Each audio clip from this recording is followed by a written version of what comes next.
Mga kautang, guess what? Kahit po ako ay nag-advance payment dito, no, 3 days before due date, ay nagbayad na ako dito at nabawasan pa yung interest rate dito. At hindi Wow! ganyan mga kautang, no, sa 3,000 na utang ko dito, ay pag-relon ko, naging 4,000 siya mga kautang. At yan yung pag-uusapan natin for today's video dahil iba ito sa mga utangan na kapag kayo ay nag-advance payment, ay hindi na kayo makapag-reloan. But ito mga kautang, ay okay, no, kahit kayo ay mag-advance payment 5 days before due date, 1 week before due date, mababawasan pa yung interest rate dito. At ang offer dito mga kautang ay 0% interest kapag kayo ay first time loaner dito. At isa pa sa nakaganda sa utangan na ito mga kautang ay hindi naka-access ng phone kasi may option kayo na apply direct website dito. So pwede nyong i-install, pwede nyong hindi i-install or i-download mga kautang, no. At isang maganda para sa akin sa utangan na ito mga kautang ay hindi na kayo mahihirapan sa pagbayad dito kasi nga magbibigay na sila ng QR mga kautang, no, which is i-save nyo lang sa phone ninyo at pwede kayo mapunta sa GCash ninyo, i-upload nyo lang doon yung QR code, automatic na mag-select na lang kayo ng amount at yan, tapos na kayong magbayad. So napakasimple na lang talaga. Hello mga kautang, welcome back dito sa aking channel. This is Clarice, ang inyong number 1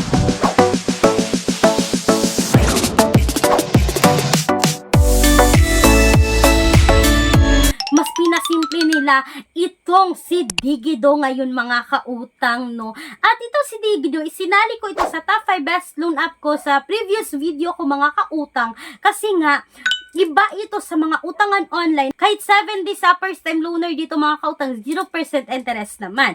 So eto na, no, isa-share ko agad sa inyo ngayon yung pinaka-interest dito sa nautang ko mga kautang.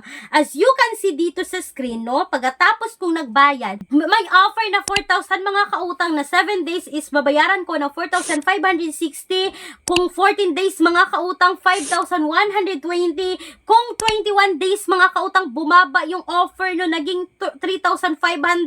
Makikita nyo na babayaran ko ng 4,970. At kapag 30 days naman mga kautang, no, naging 3,000 yung offer ko dito na babayaran ko ng 4,800. So mga kautang, yung pinili ko dito, no, is itong 4,000 na 14 days, which is mga kautang, babayaran ko ng 5,120.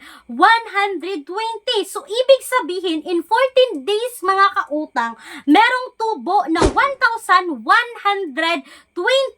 Ito po ay 28% of the total amount mga kautang of the principal amount na 4,000. So ibig sabihin mga kautang, no, yung 28% nasa 2% per day sa loob ng 14 days. So mga kautang, medyo may kalakihan din, no, yung interest rate dito kay Digido. But mga kautang, kung i-compare naman natin sa other utangan, mas okay pa rin si Digido mga kautang. For me lang ha, hindi ko prino-promote si Digido. But based on my experience, para sa akin, okay na rin siya. Kasi makikita nyo naman mga kautang, no, dito sa kanilang platform or dito sa kanilang app talaga na pwede kang magbayad in advance at kung magbayad ka mas earlier mga kautang, no, sa due date mo is mababawasan yung interest rate dito. At hindi lang yan mga kautang, no, meron po silang tinatawag dito na prolongation fee na makikita nyo ngayon dito sa akin. So 4 days na lang magjuju na ako. So kung magbayad daw ako ngayon, pwede kong bayaran ng 4,810. So medyo nabawasan kasi kapag aabot ako ng 4 days dito or pag aabutin ko talaga ng 14 days mga kautang is 5,120 yung mababayad ko dito. At dito sa part na ito mga kautang, pwede kayong gumamit ng prolongation fee kapag wala pa talaga kayong full amount na magbayad dito, na pwede mo siyang magbayad ng 1,130 mga kautang as you can see sa screen. At yung magiging due date ko ngayon dito mga kautang is May 11, 2025 pa. So, na-extend siya ng 14 days Ang agent dito kay Digido is hindi po nang haharas. Kapag sasagutin nyo lang maigi yung tawag nila no at mag-explain kayo na hindi kayo makapagbayad ng full amount, gagamitin nyo yung prolongation fee. But mga kautang, this time no, hindi ako gagamit ng prolongation fee. Pagkatapos ko magbayad dito sa due ko, abangan nyo, mag-a-update na naman ako mga kautang kung lalaki ba or bababa ang interest rate ni Digido kapag kayo ay third lunar na dito. At tingnan rin natin mga kautang kung magkano na yung ipapautang niya sa akin no, na sa first ko dito is 3,000. Ngayon mga kautang is 4,000. Sa third loan ko dito, susubukan ko ulit itong si Digido mga kautang para makita natin yung interest talaga kapag kayo ay third lunar dito, kung bababa or tataas ba siya. So mga kautang, sana po ay nakatulong itong quick and honest review ko ngayon kay Digido.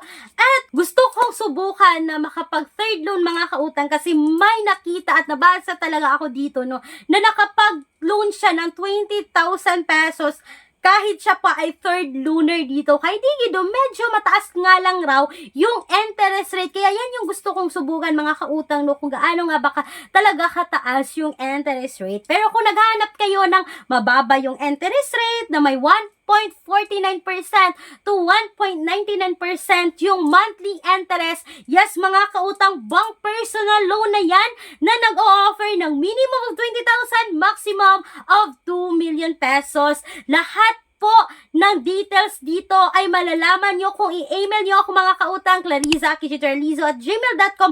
Pwede nyo rin akong tawagan sa aking Viber account na makikita nyo ngayon sa screen. Mga kautang, bank personal loan po ito.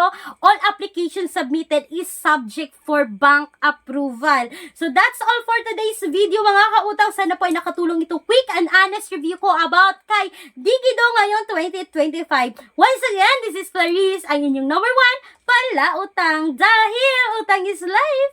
Bye bye bye mga kautang.